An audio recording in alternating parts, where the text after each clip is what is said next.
Welcome to the design workshop, everybody. This week we've got Uriah, who's an art director with us here at ArtSpeak. Or actually, what's your actual title? Isn't it like Branding Yeah, director. branding director. So Deep he's voice. he's big boy on campus here, and he's gonna talk to us about why InDesign is useful and is helpful and is a valuable tool to have on the tool belt when it comes to creative work and design. So from there, take it away, Uriah. All right. Cool. So I'm going to just share a quick little video from a friend known to us here at ArtSpeak, Ashley Ulmer, and maybe some of you watching. Just a real reflection on InDesign that I thought was hilarious. So stoked. Like, I don't even, like, winter's here. You know, this is the first time we've been up. I'm stoked. You stoked? I'm stoked. Just I'm stoked. so stoked. So that is the reality of how many people feel. So I'll be talking about why InDesign today. What is it for? Why do we use it? Why bother? So again, to many people feels unintuitive, complicated, restrictive. I think Michi posted in here. It's not about me not loving InDesign. It's InDesign not loving me back. So common frustration is probably like, why can't I just do the thing? And we had some comments here. What are your biggest challenges with InDesign? Everything. So I think a lot of people are intimidated by InDesign. And when they get into it, if they have braved the dark waters of crossing into InDesign land, they're like, what the heck is this and how do I use it? So I'm hoping to share its purpose, because I think that's part of it. Sometimes we can use it for the wrong reason.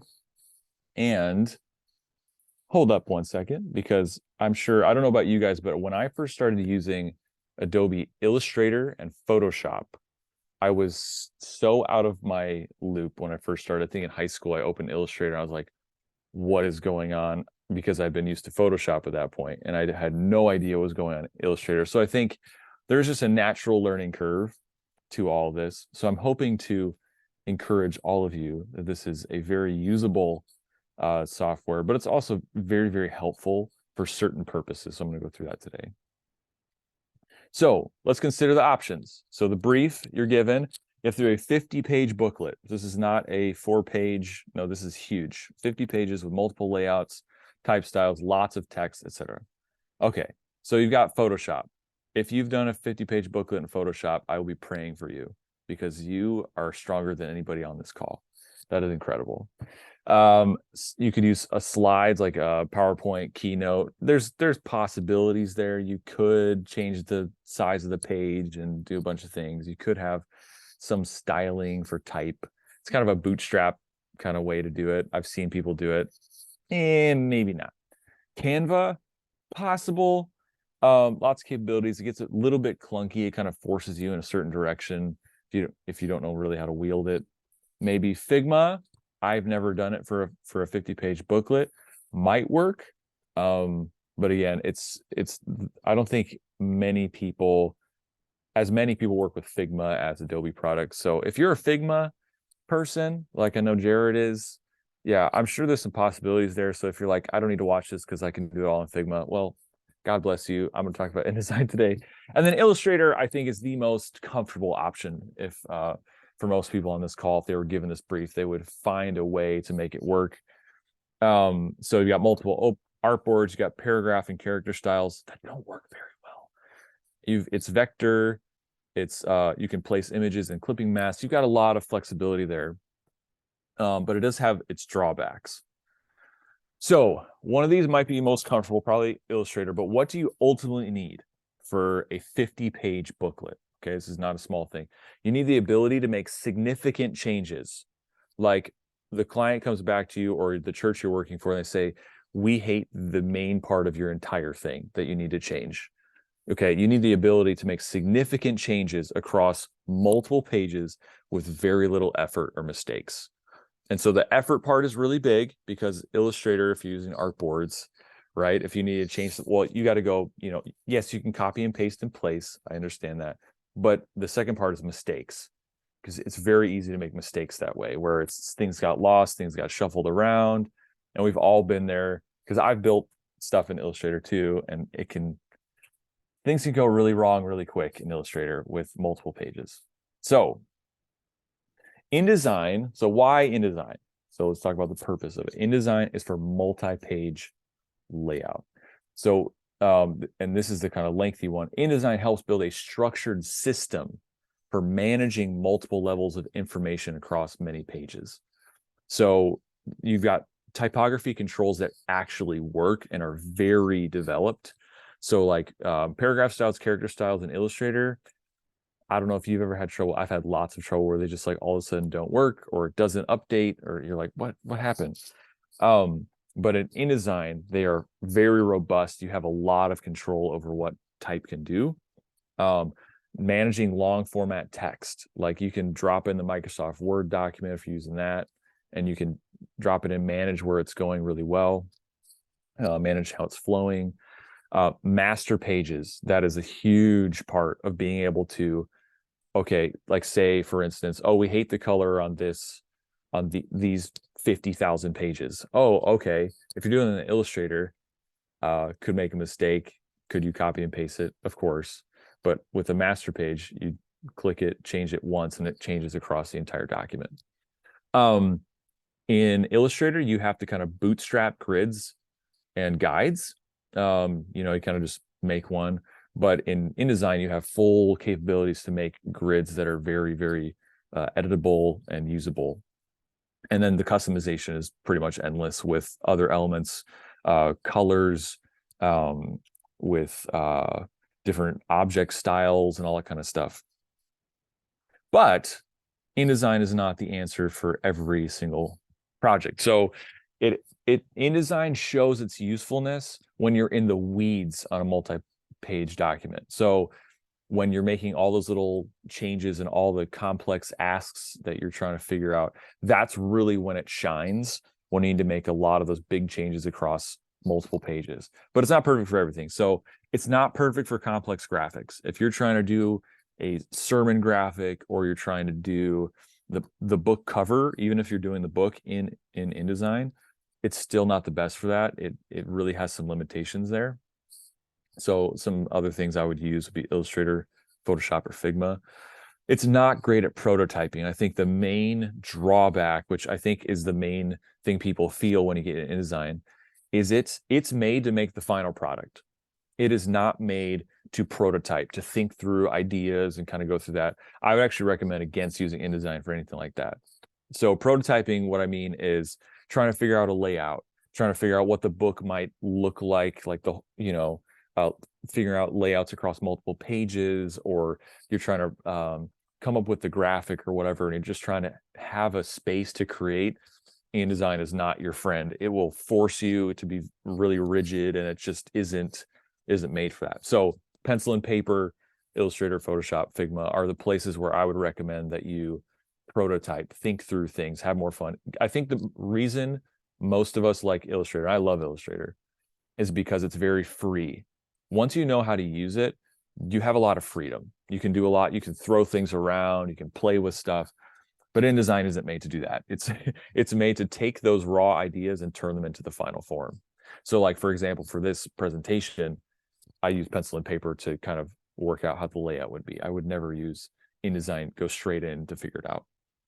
And then short documents. This is, I wouldn't use it for short documents. So I think it's unnecessary, like a 2-page brochure. I mean, you can, but it gets a little bit too complicated to where Illustrator, Figma, Canva even would be perfect. There's also gray areas. And also, if you have any questions, those of you who are on currently, feel free to jump in. And there's also some gray areas. So some places where it could work and not. So web mockups, I think InDesign could work really well. I've just never personally dove in. And again, I wouldn't prototype on Illustrator. I'd kind of come up with a rough idea and then bring it to InDesign. Presentations, there's a lot of different tools you can use. The things that have an asterisk by them, those are my personal faves. So for web mockups, Figma all the way. If you jump into Figma, it is the best for making a web mockup. So I'd recommend that. For presentations, I prefer not PowerPoint, forget PowerPoint, Canva, because you can just jump in. PowerPoint is no. Carousels. So for social media posts, I prefer Illustrator, but you could use InDesign if you wanted. You'd have a lot of control over type and everything. And then signage. When I first started working as a designer, I did a bunch of signage for Sears Automotive, and we did it all in InDesign. And the reason is because you could have it pre-formatted pretty easily, and it was actually pretty easy to work in. So those are the gray areas, but these are the places where I would recommend you only use InDesign. So Question real quick. Yeah, go ahead. On signage, in InDesign, can't you have like each page is a different size? Yep. Like you can, so kind of like what you would have in artboards and Illustrator, you can just do different sizes. You can do that in InDesign, yes. And then you can, but that's going to keep like formatting and stuff consistent as you go throughout it too. So. Absolutely. Yep. Thank you for that. Yeah. So there's some flexibility if you don't know on the page size. So when to use InDesign, long and complex documents, anything over 8 to 10 pages, 8 to 10 pages and up, I would use InDesign. And then if you want interaction in your documents, so if you want clickable links, all that kind of stuff, you could hack it by making the PDF in Illustrator, export that, then you can make it clickable in Adobe Acrobat Pro. So that's a hack to get around it. But in InDesign, you can do it right in there. So these are the places where InDesign shines, and you should use it. At least I think so. So we're going to get a little meta here. And I'm going to show you just kind of how to use this. So let me escape from the presentation. So this presentation is in InDesign. So I'm going to just walk through a few things. So first of all, the setup. There are many different ways to set up how this looks. I have a custom one because I learned InDesign when it looked like this all the time. And I haven't been able to go with the, I think it's the essentials. I haven't been able to accept this personally. So the difference between essentials and what I have, essentials is this, you only have this one panel and you click and it will update the panel according to what you're clicking on. For me, it's a little disorienting personally, and I want to be able to have all that I need visible. So that's just me personally. I think you get pretty close to where I'm at with advanced, but I find this setup a little bit clunky. So maybe Jared, I can include my setup in as a file in with all this stuff. I like the typography setup. This is usually what I'm going with. I've never used that one. Okay, yeah. It's the best. I think it's the best of both worlds. Like best of both worlds, where you still have the controls on your right side, but you can still see everything at the top to change your type size and leading and tracking and stuff like that. Yeah, that's awesome. I've actually never used that one. So I was also going to say it's interesting, right? Because I'm the same way with InDesign. I want to have all the windows open basically all the time, see all of them. I think that speaks to like what's different about InDesign, because I'm not that way in Illustrator and Photoshop. I don't need all these other windows. But InDesign, you're usually having most of these windows ready and visible, available, is because 1 second you're editing type and the next you're kind of doing some stuff with color and whatever, and it's kind of reflective of how InDesign is bringing together all this stuff into layouts. So that's so I'll just explain my setup a little bit here. So I've got colors and swatches in this top panel here. I've got my paragraph styles and character styles, and I'll explain the difference between those in a second if you don't know. So that's one panel here, and then I've got my pages with my master pages up here. They're called parent pages now. Links, layers, and then I don't know why gradient is there. Oh, I know why gradient is there, because if you want to make a gradient, you have to drag the swatch over here, which is unintuitive. And it took me years to figure that out. So that's why gradient's there. So, and then right here, I've got glyphs. So this is really important for if you have a typeface that has a lot of customization, I can have glyphs available, and I can change it right there. I've just found that really useful for a lot of type. Yeah, glyphs for the win for sure, Alex. When I'm working with a lot of type and I want to play with glyphs, or I want to have alternative characters, or I just need to find like that one type of dash that I forgot the keyboard shortcut for, that special characters I need, I just jump in there. I've got alignment and stroke. I've got some buttons and forms, links kind of stuff. Object styles is a powerful tool. I don't use it as much as I probably could, but basically you can, if I wanted to make a billion squares that were, purple with a drop shadow, I can make a new object style, call it that, and then that applies it to every single thing that I click on. So that is a very powerful tool that, again, I don't use as much as I possibly could. You can see there's a drop shadow button in InDesign. So it's kind of a dangerous thing if you're a drop shadow attracted to lots of drop shadows. So just be careful of that button. And then I've got, this is for our Pantone Connect. Ooh, Pantone. And then I've got Pathfinder. So again, I'll say this here. If you want to like do lettering, or you're trying to do some like, again, custom type or anything that's like really vector intensive, I don't recommend you do it in InDesign. InDesign has the tools, but they're not as powerful as an Illustrator. So that goes to another point where InDesign is a place that brings everything together. It's really good at bringing it all together. So for instance, you can have this in Illustrator where you might import a Photoshop image, and then you can, double click the link and you can go to that Photoshop image. Same thing in InDesign, but I think it does a really good job. So if I want to do custom lettering or something, and for instance here, I could have done this in InDesign, but I chose to do it in Illustrator because I have a little bit more flexibility. And so I go here and I can double click this, or I click this right here, and it'll open Illustrator, and I can edit in there where I have another Photoshop document. So it links a lot of things together, to where I can still harness the power of Photoshop for just that more in-depth photo editing, getting some of those effects that you can't get in Illustrator or InDesign, and bringing those into a long form document or a poster, whatever it might be.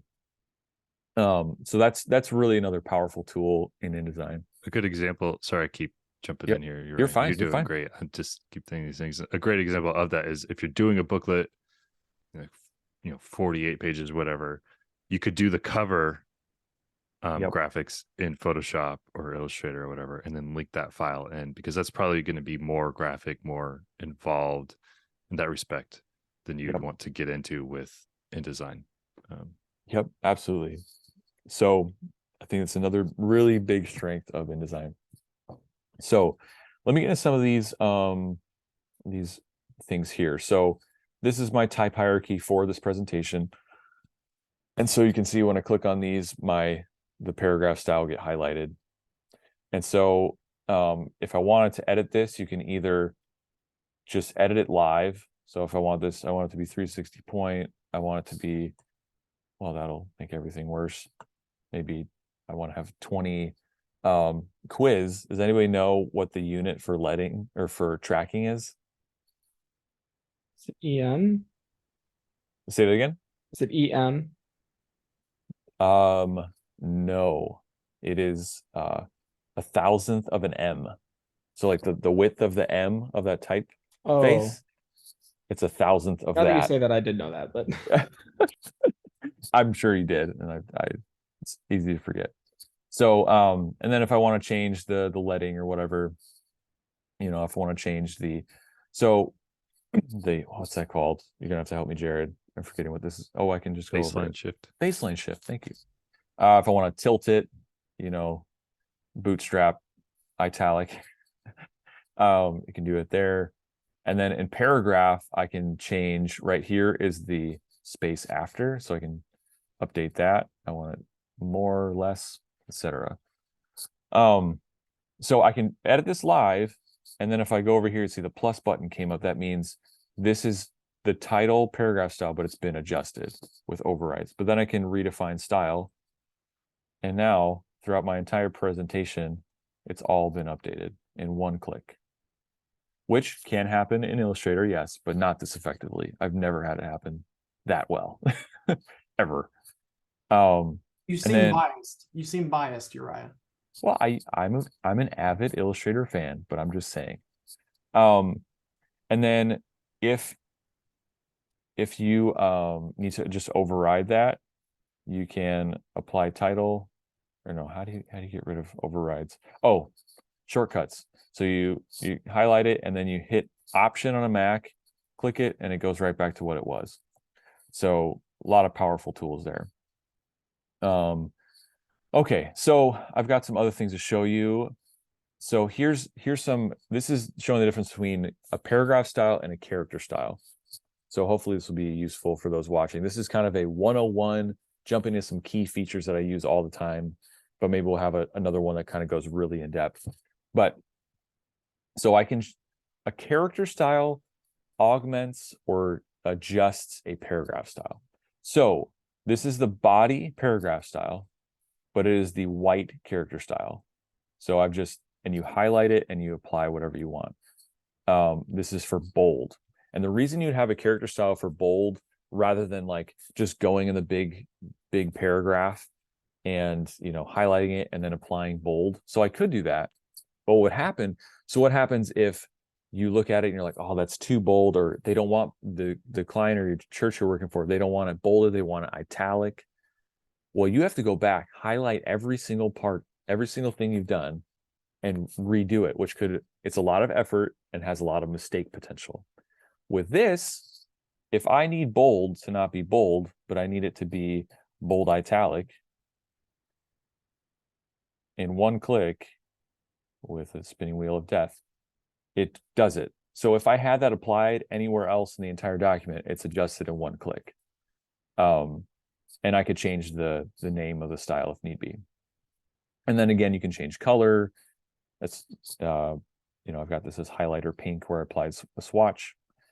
And then there's some other cool things you can do. This would be applied as a paragraph style. I did not make a paragraph style with these, but two things. So a paragraph rule is what it's called. It's just a line either above, underneath, or through. Now you can't have a strike through or an underline, but I find paragraph rules has a lot more ability to be adjusted. So again, in my setup, it's this little hamburger menu. I don't know where I'd find this otherwise, which is part of the reason I have my setup the way it is. So you do that, go to paragraph rules. This little dialog box comes up. I have currently a rule below. You can adjust the height of it, etc. And then you can adjust the width of it if you want it to be the whole column, which would be the entire text box, or just the text. And then you can offset, if you want it to be a little bit bigger, and say, I don't want it to be the text color, I want it to be RGB yellow, and I want to make it a highlight. You can then offset it to where it becomes a highlight over the text. And that could be a paragraph style. So let's make it a paragraph style, shall we? So I will put my cursor in here. I'll go up here, I'll call it new paragraph style, and I'll call it highlighted.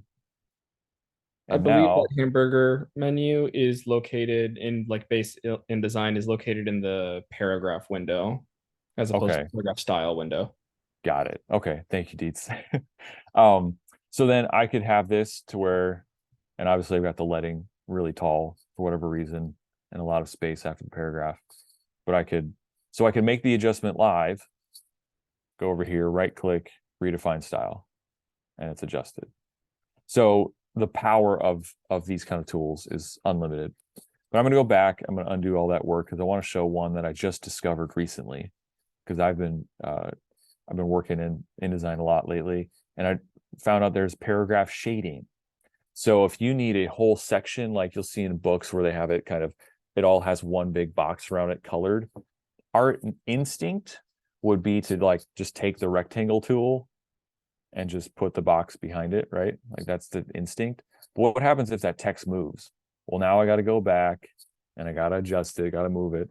Well, with this paragraph shading tool, it will move with the type, which is incredible. Another little thing here, and I'm totally machine gunning here, so thank you. If you have questions, please let me know. Another thing here in swatches is that you have the ability to do tints. You can do this in Illustrator, but the caveat is that it has to be a global swatch, and you have to kind of dig for this. It's kind of in one panel, but right here, it's right in the swatches, and you can adjust the tint, which adds white. It doesn't make it it still has its full opacity. It just adds white. So that is different than if I just take this over and I do 50%. That's opacity versus tint. If you can see the difference. So anyway, I can put that behind there. And so this paragraph shading tool is incredible for, so paragraph borders and shading. I don't have a border on it, but that's another tool we could use. But I've got shading on it. So I've got a 15%. I've got it rounded, et cetera, et cetera. So very powerful tool. And then if I was using that with a lot of text, which I actually have an example of this, but I don't know if I can pull it up quick enough, where I had this, it was inset in, it was a 200-page document, and there were parts where it needed to have a shading around it, and it would just move with the text as I needed, and it was amazing.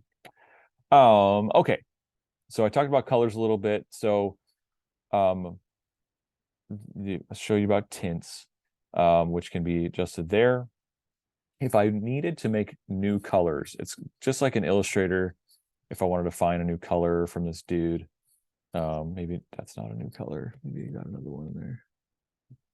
So that's a new color. I could just hit the plus button, or I could add it to a group. So I just click the folder, add it to the group, and now it's part of that group that I can then export, and people can share. And now I can adjust the tint on that if I need, et cetera, et cetera. So there's a lot of powerful things with colors where you can just kind of, one of the keys to working InDesign well and efficiently is that all of this, you don't try to solidify everything right away. So this is why I recommend doing a prototype of some kind somewhere else and kind of figuring out how you want it to look. And then you can come into InDesign and you can start making this kind of a sheet. We have some helpful tools for our brand guides where we have a page like this where we can play with everything that we need to. And then we just go in here. If we've made an adjustment, again, I'll just go in here and add some tracking. And then I can just, everything will be adjusted, which that's not a great adjustment, but I can go in here, right click, redefine style, redefines it everywhere. So there's a lot of ability to have flexibility that way.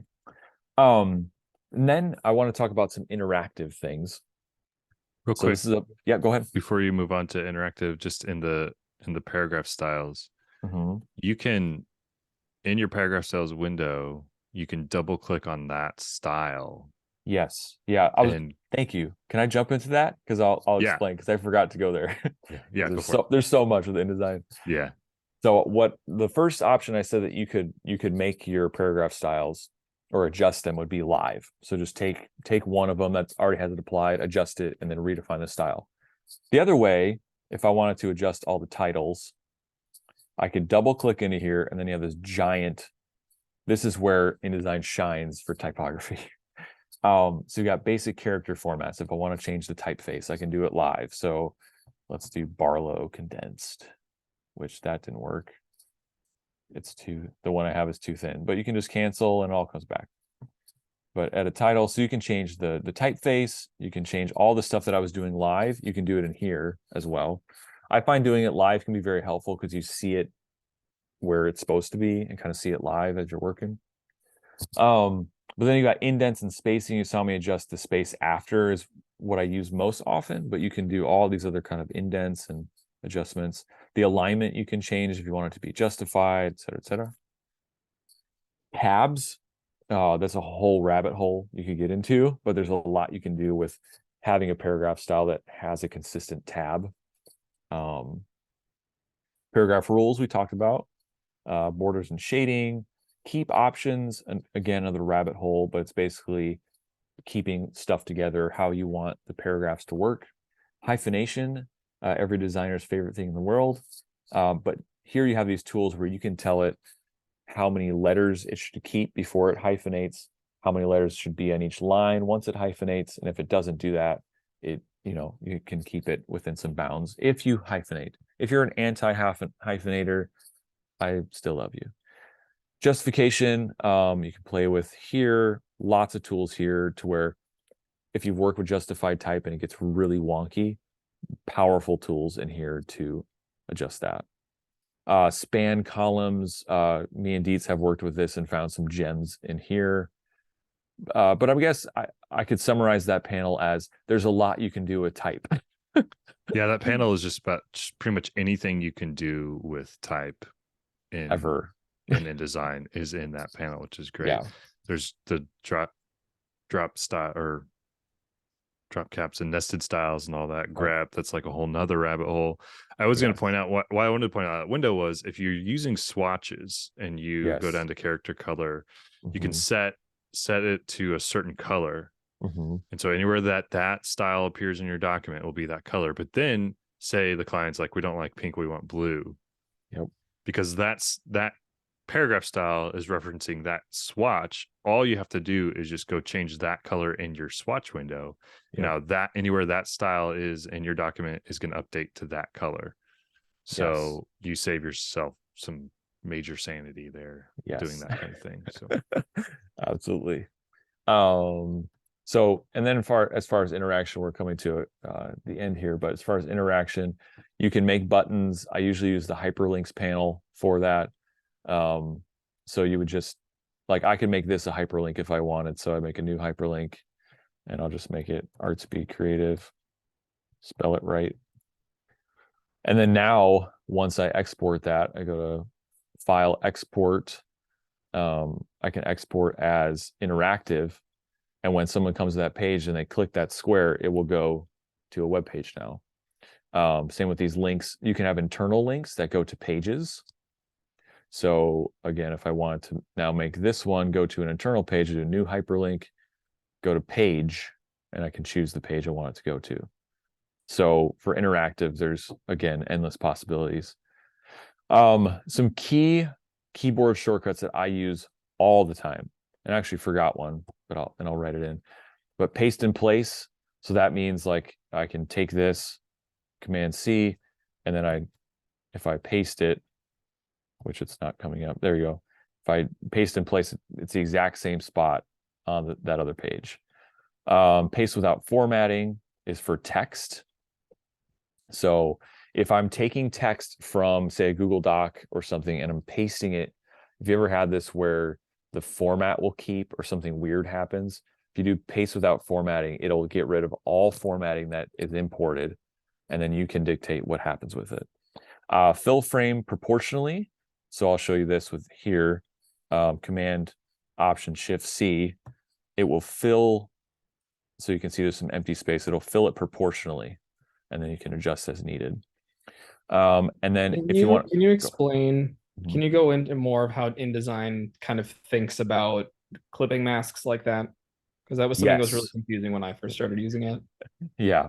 So say I just placed this. If this was Illustrator, I would have pasted the entire image. What happens to InDesign, maybe Jared can explain this better, is that images are automatically have clipping masks on them. So in Illustrator, you have to, place a rectangle over, or there's a little button like mask, and then you can make the clipping mask. In InDesign, that's already assumed. So I already have the ability to adjust the size of this however I need. You can adjust the corners. You can make it whatever shape you want, right? There's already a clipping mask built in InDesign, which can be, like Deet said, it can be really confusing at first. Because like, how do I work with images? But yeah, so it's a built-in clipping mask. And then when when you have your image go out of proportion with that clipping mask, you can then adjust it with these that I use all the time. So I just made that fit proportionally. Now, if I want this content to fit that space proportionally, Command Option Shift C or E, and it'll fit proportionally, and you can adjust as you need. Yeah. Well, that was the most frustrating part, because you would go to mask something in you would mask something in Photoshop and then place it into an InDesign document, and it's huge. Yes. And then you have to hover over it and click on the little circle and then bring it. Yeah. Yeah. So that's just part of it. Then another one that I use, you can see this has an override. If I can remember it. Overflow, yeah. Yeah, so it's Command Option C, and it'll fit the frame to your content automatically. And then to change the view, just W. You can see my grid now, which I can't get into, unfortunately, with timing, but there's a lot you can do. A random one you can do, which I don't know why, but you can generate QR codes. So you just, and it works really well. So if I want to go to artspeakcreative.com, there's your QR code, boom. And then that is vector, and you can place that, you can take it to Illustrator, and it'll be a fully vector object. For one-off projects. Right. Go ahead, Bria. How did you get to the QR code? Yes, so you can't see at the top, but I go to Object. Okay. Generate QR code. Okay, thank you. Yeah. They're absolutely. good for like one-off projects where you're not because I've used them where the person I'm doing them for, the project that I'm working on, isn't using some external software that's tracking that QR code. They just want the QR code because it looks better than a lengthy hyperlink. And what's cool about their QR codes is you can adjust the color. I just saw that. But then if you need to adjust it, I believe you can just double click it. Oh, okay. You can do edit QR code. If you click it, then you can change the URL. So it does have some really nice functionality. But I think Jared will probably need a part 2. I'm sure there's a lot of questions bubbling up, but I just want to cover some basics. That was good. It was Thanks. good. I'm not we can take just a quick few minutes for questions or anything if anybody has anything burning. But I'm not a believer yet, but that was good, Uriah. I don't have it. That's we'll make a believer out of you yet. Yes. Takes a few sermons to believe. Anybody else have any questions? Okay.